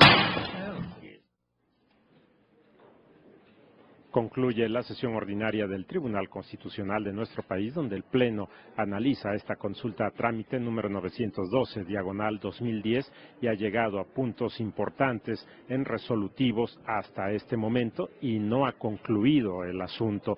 Los puntos resolutivos en estas votaciones que han podido observar se plantean en los siguientes términos. Las sentencias emitidas por la Corte Interamericana de Derechos Humanos son obligatorias para el Poder Judicial de la Federación en lo que corresponde, y precisamente en este tema, en esta consulta a trámite, se analizan diversos rubros que son correspondientes a la participación del Estado mexicano y en concreto del Poder Judicial de la Federación para dar cumplimiento a la sentencia del 23 de noviembre del año 2009. Este fue un punto importante, un punto resolutivo en este apartado.